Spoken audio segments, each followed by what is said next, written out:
तो सॉरी यार, क्योंकि थोड़ी सी देर होगी इस बार फिर दोबारा से। लेकिन इस बार जो टॉपिक था वो बहुत ही अहम था, तो इसलिए हमें थोड़ा सा ना ज़्यादा काम करना पड़ा इस पे। और थोड़ा सी स्क्रिप्ट इसकी लंबी हो गई तो थोड़ा सा शॉर्ट भी करना पड़ा, इसलिए ज़्यादा टाइम लग गया। तो इसकी ख़ास बात जो ये है कि ये स्टूडेंट्स की लाइफ का सबसे इम्पोर्टेंट फैसला होता है जो उसने मैट्रिक के बाद करना होता है। क्योंकि हाँ, अक्सर लोग हैरान होंगे कि मैट्रिक के बाद कैसे, कि क्योंकि अक्सर के दिमाग में ये होता है कि एफएससी के बाद होती हैं सारे फैसले मुस्तकबिल के कि हमने करना क्या है, लेकिन ये बिल्कुल झूठ है। सरासर आपको धोखे में रखा गया है। तो आपका ये फैसला मैट्रिक के बाद ही हो जाता है कि जब आप कोई फील्ड लेते हो तो तभी आप उसकी तरफ आपका रास्ता बनना शुरू हो जाता है। तो आज हम उसी सिलसिले में आपको बताएंगे, गाइड करेंगे कि आपको अपने इंटरेस्ट के लिहाज से कौन सा फैसला लेना चाहिए और कौन सी फील्ड चूज़ करनी चाहिए। क्योंकि अक्सर बच्चे होते हैं, उन्होंने जाना किसी और फील्ड में होता है, लेकिन घर वालों के प्रेशर के अंडर, या उन्हें शायद पता नहीं होता, या वो समझते हैं कि इस तरह वो ज़्यादा परफॉर्म कर सकेंगे, वो गलत फील्ड में चले जाते हैं और बाद में उन्हें मुश्किल होती है उस फील्ड में एडजस्ट होने के लिए, और अपने गोल से भी वो हट जाते हैं। तो इसी पे हम आज बात करेंगे। तो चलते हैं अपने टॉपिक की तरफ। तो टॉपिक है डिसिप्लिन आफ्टर मैट्रिक। तो आप लोग जानते हैं डिसिप्लिन कौन से हैं, लेकिन हम ये नहीं बताएंगे कि डिसिप्लिन कौन से हैं, वो बताएंगे, लेकिन साथ ये ज़रूरी जो बताने वाली चीज़ है वो ये है कि किन स्टूडेंट्स को किन ख्यालात के साथ कौन से सब्जेक्ट चूज़ करने चाहिए। तो इसमें इस लिस्ट में सबसे पहला जो आता है एज नॉर्मल, वो है ये वाला ग्राफ आपके सामने। इसमें है FSc pre medical, ICS, Icom, FA, FSc pre engineering, diploma और मेडिकल कोर्सेज। तो डिप्लोमा और मेडिकल कोर्सेज मैं शुरू में ही आपको बता देता हूँ कि ये उनके लिए है जो मजबूरतन डिग्री नहीं कर सकते, या वो थोड़े टाइम में, उनके पास टाइम थोड़ा है और वो चाहते हैं कि पैसे कमाने शुरू कर दें और स्किल्स चाहती हैं तो वो करें, इस तरफ जाएं। वरना अगर जिनके पास टाइम भी है और वो कर सकते हैं तो वो डिग्री की तरफ ही जाएं। क्योंकि आपको बहुत से लोग मार्केट में ये कहते मिल जाएंगे कि डिग्री की कोई वैल्यू नहीं। अगर डिग्री किसी अच्छी यूनिवर्सिटी की हो और अगर आपने मेहनत की हो तो डिग्री आपको बहुत कुछ देती है। डिग्री आपको वो कॉन्फिडेंस देती है जो कोई नहीं दे सकता। आप पैसे कमा सकते हो किसी भी फील्ड में जाके, लेकिन कॉन्फिडेंस सिर्फ आपको डिग्री देगी, एक अच्छी यूनिवर्सिटी और एक अच्छा एनवायरनमेंट आपकी ग्रूमिंग करेगा, कोई और नहीं कर सकता। तो सबसे पहले मैं जाऊंगा प्री मेडिकल की तरफ। ये प्री मेडिकल के साथ सबसे पहले आपको कंपलसरी सब्जेक्ट्स जो सब में हैं वो ये हैं कि उर्दू, आप जानते हैं, इंग्लिश, इस्लामियात होगी फर्स्ट ईयर में और पाक स्टडीज होगी सेकंड ईयर में। उसके बाद जो एफएससी प्री मेडिकल के सब्जेक्ट्स हैं उनमें बायोलॉजी मेन सब्जेक्ट है, और उसके बाद है फिजिक्स, और उसके बाद केमिस्ट्री। बताने का मकसद ये है कि आपको अंदाज़ा हो जाए कि आप अगर इनमें इंटरेस्ट नहीं रखते इन फील्ड्स में, तो आप ये ना हो कि आप बाद में जब एडमिशन करवा लें, फिर बच्चे, बहुत से बच्चे ऐसे हैं कि एडमिशन करवा लेते हैं, इस वजह से वो नहीं चेंज करते कि आप चलो पैसे दे दिए हैं तो आप पढ़ लेते हैं। और दूसरी सबसे बड़ी बात जो एफएससी प्री मेडिकल के स्टूडेंट्स को मैं पहले ही बताऊंगा जो सोच रहे हैं कि हमने इसमें जाना है, दो शर्तें होना जरूरी हैं। पहली शर्त दूसरी से लिंक है। या तो आप बहुत हार्ड वर्किंग स्टूडेंट्स हो, बहुत हार्ड वर्किंग, और आप कंसिस्टेंट हो, अपना डेली का काम डेली करते हो, तो जाएं। अगर नहीं है तो फिर आपके पापा के पास बहुत ज़्यादा पैसे हों, या आपके पापा के पास हराम के पैसे हों, तो जाएं। क्योंकि अगर भाई आपका गवर्नमेंट में एडमिशन नहीं होता तो 1-2 करोड़ तो कहीं नहीं गया, और वो आम बंदा तो मेरे ख्याल में नहीं भर सकता। तो एफएससी प्री मेडिकल में बहुत से स्टूडेंट्स को ये लगता है कि इसके बाद सिर्फ आप एमबीबीएस कर सकते हैं, तो बिल्कुल झूठ है। इसमें बहुत सी फील्ड्स हैं, लेकिन पाकिस्तान के लिहाज से इनका स्कोप बहुत कम है। जैसे कि इसमें है बीएससी इन बायोकेमिस्ट्री है, लेकिन देखें बायोकेमिस्ट्री की यहाँ पे सर्च ही नहीं होती, तो वो बच्चे फिर सिर्फ प्रोफेसर की हद तक रह जाते हैं। वो बच्चे जिन्होंने बाहर जाने का प्लान है, यूरोप या आउटसाइड किसी भी कंट्री में, जैसे कि अमेरिका हो गया, कनाडा हो गया, तो वो तो ज़रूर जाएं इन प्रोग्राम में। लेकिन अगर जिन्होंने यहाँ पे रहना है उनके लिए कौन से सब्जेक्ट्स हैं, उसमें है एमबीबीएस, जैसा कि सब जानते हैं। उसके बाद बीएस फार्मेसी, मैं हाईली रिकमेंड करूंगा बीएस फार्मेसी में ज़रूर जाएं, आगे सिर्फ स्कोप इसी का है, एमबीबीएस से भी ज़्यादा स्कोप होगा इसका। उसके बाद है बीडीएस, आप जानती होंगे इसमें बायोटेक्नोलॉजी, बहुत ज़्यादा स्कोप है लेकिन आउटसाइड। नैनो टेक्नोलॉजी, बहुत ज़्यादा स्कोप है। माइक्रोबायोलॉजी, फिजियोलॉजी, बीएस नर्सिंग का यहाँ पे है, लेकिन बाकी जितनी भी फील्ड्स हैं हाईली स्कोपिंग है, लेकिन आउटसाइड कंट्री। क्योंकि पाकिस्तान में उस लेवल की अभी ना रिसर्चेज हो रही हैं, ना यूनिवर्सिटीज उस लेवल का पढ़ा सकती हैं आपको कि आप उस फील्ड में माहिर बन सके। तो जो बाहर जाने का प्लान रखते हैं वो इसमें आए, या जिन्होंने यहाँ पे रहना तो वो बहुत ही हार्ड वर्किंग हो और उनका इंटरेस्ट बायो में बहुत ज़्यादा हो, वो आए। क्योंकि हमेशा इसका मेरिट बहुत हाई होता है, तो ये ना हो कि आप रगड़े जाएं। दूसरा है इसमें, आप जानते होंगे इंजीनियरिंग बच्चों को ये तो पता ही होगा, इसमें सब्जेक्ट्स मैथ का फ़र्क आता है सिर्फ, बाकी फिजिक्स और केमिस्ट्री सेम है। इसमें कौन से बच्चे हैं, इसमें वो बच्चे हैं जो कि सिर्फ हार्ड वर्किंग है। हार्ड वर्किंग बायो की निस्बत कम, लेकिन फिर भी कंसेप्चुअल समझने वाले हों, रट्टा ना लगाने वाले हों। क्योंकि मैथ जो है और फिजिक्स है वो तो आनी भाई आपको कंसेप्ट के साथ है। अगर आप रट्टा लगा लोगे तो यहाँ पे बहुत अच्छे नंबर गेन कर भी लोगे तो एनईटी नस्ट के एंटी ट्रस्ट या किसी भी एंटी ट्रस्ट में आपके नंबर अच्छे नहीं आएंगे। तो या उसके अलावा उन्होंने साइंसेज में जैसे कि फिजिक्स या केमिस्ट्री में बीएस करना हो, लेकिन यहाँ पे फिर दोबारा बता दूं, या तो पाकिस्तान में रहना तो सिर्फ प्रोफेसर या टीचर के हद तक रहेंगे। अगर आपको बहुत ज़्यादा शौक है और बाहर भी जाना चाहते हैं तो फिर इसमें बीएस कर लें किसी अच्छी यूनिवर्सिटी से। उसके बाद है पीएमए। बहुत स्टूडेंट्स होते हैं जो कहते हैं कि हम फौज में जाना चाहते हैं और किसी इंजीनियरिंग कोर्स में जाना चाहते हैं। उसके लिए इंजीनियरिंग कंपलसरी है। अगर आप पीएमए के टेक्निकल कैडेट कोर्स में जाना चाहते हैं तो उसके लिए एफएससी प्री इंजीनियरिंग कंपलसरी है। बहुत ही अच्छा मौका है, लेकिन इसके लिए बहुत ही हार्ड वर्क होना ज़रूरी है और आपकी कोई सिफारिश होनी भी ज़रूरी है।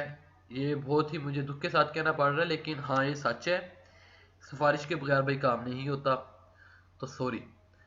लेकिन हाँ कुछ बच्चों का हो भी जाता है, लेकिन वो बहुत ही हार्ड वर्किंग हो तो, क्योंकि कोटा बहुत कम होता है सिविलियंस के लिए।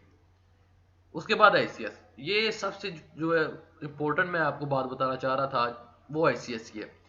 आप सब जानते होंगे कि अगला दौर आईटी का, और बहुत से लोग ये भी कहते हैं कि पाकिस्तान में तो आईटी सेल्स ही नहीं है।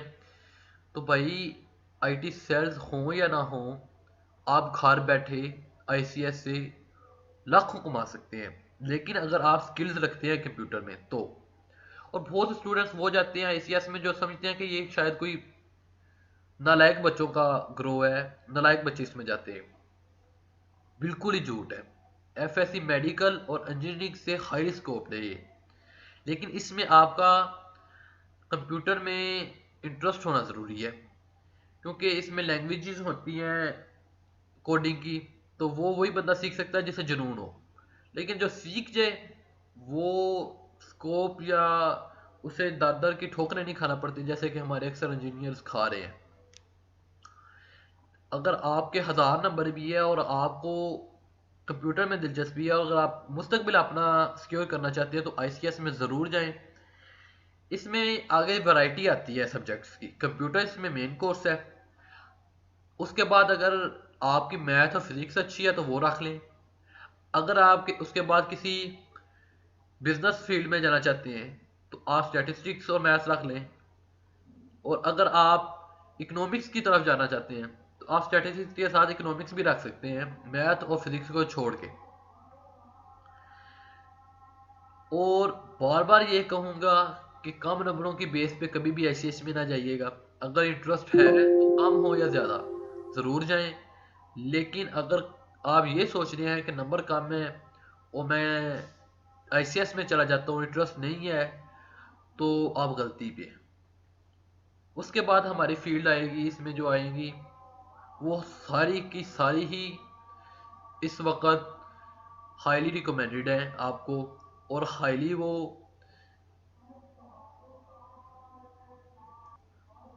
हाईली जॉब सीकिंग फील्ड्स हैं सारी। इनमें जो पाकिस्तान में स्कोप है जिन चीज़ों का, वो है electronics engineering, computer system engineering, उसके बाद है robotics, BS information and technology. Artificial intelligence का आपको शायद पता ही नहीं है, अंदाजा ही नहीं है किस हद तक चली गई है ये आर्टिफिशियल इंटेलिजेंस का स्कोप। टेली कम्युनिकेशन का आपको पता ही होगा। सॉफ्टवेयर इंजीनियरिंग, जैसा कि आप सब जानते हैं, आप जा सकते हैं सॉफ्टवेयर इंजीनियरिंग में। लेकिन आईसीएस अगर आपने दिल से कर लिया है और उसके बाद अगर आप सिर्फ सादा बीसीएससी कर लेते हैं, तो आप समझें कि आपने अपना मुस्तकबिल सिक्योर कर लिया।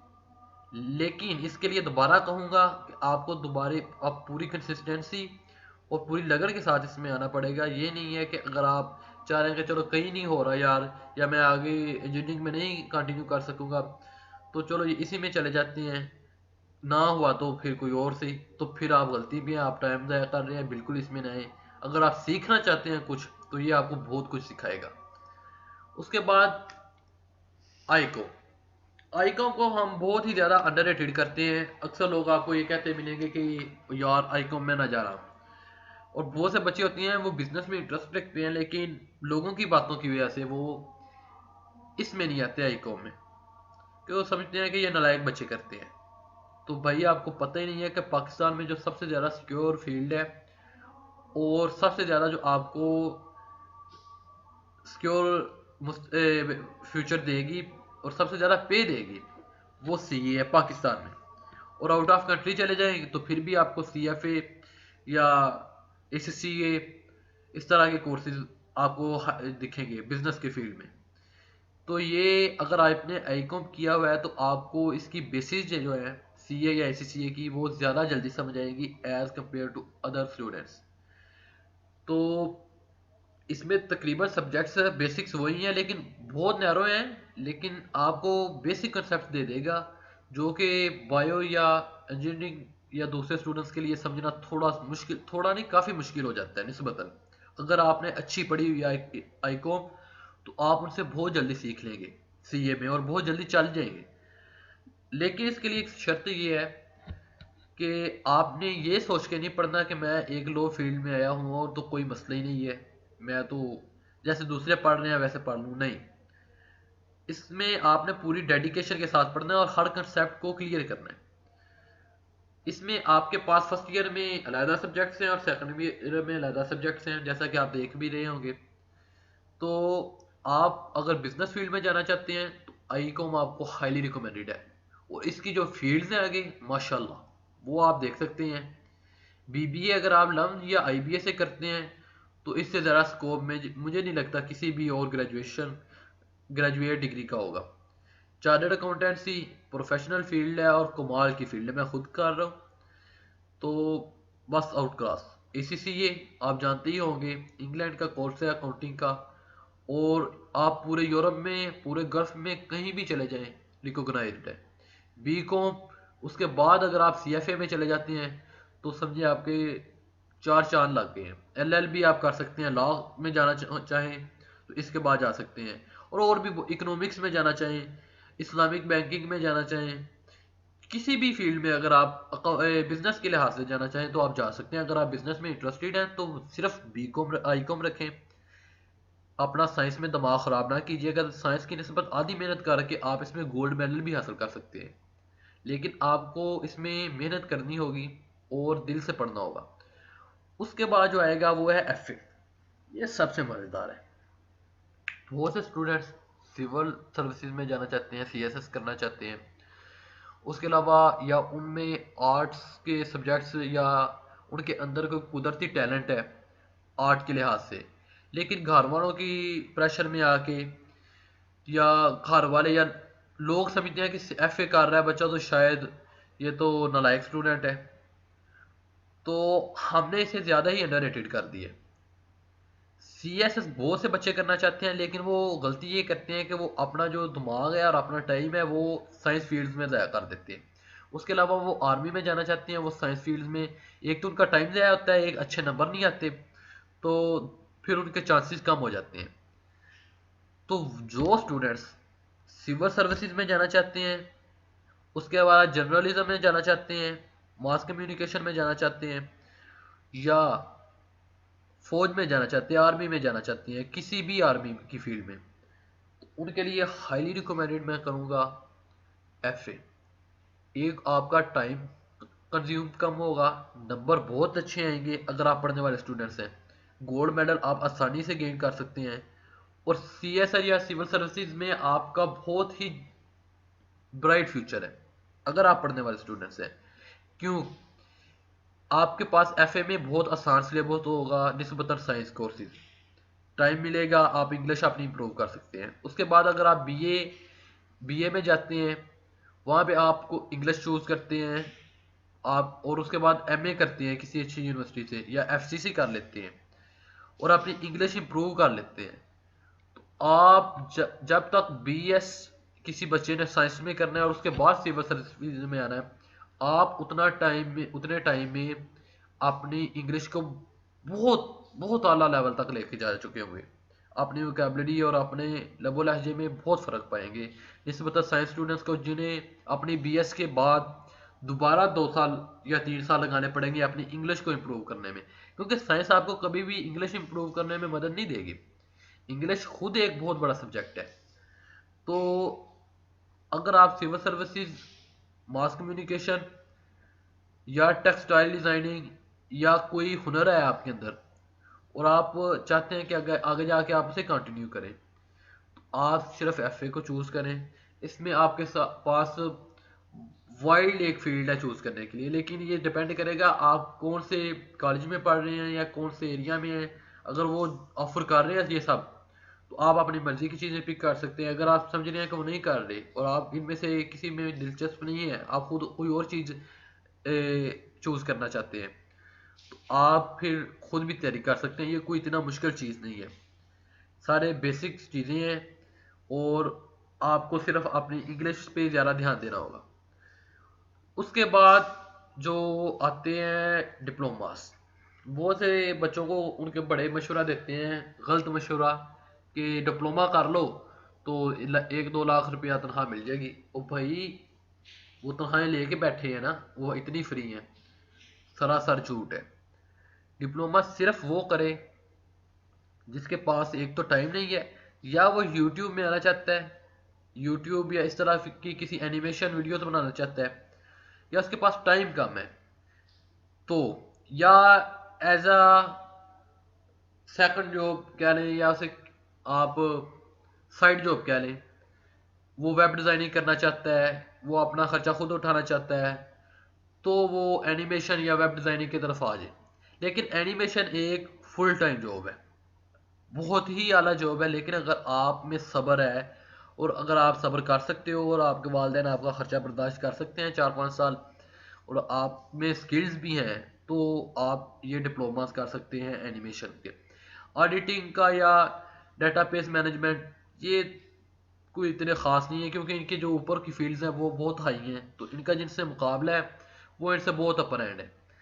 हाँ, एनिमेशन या प्रोग्राम लैंग्वेजेस और वेब डिज़ाइनिंग,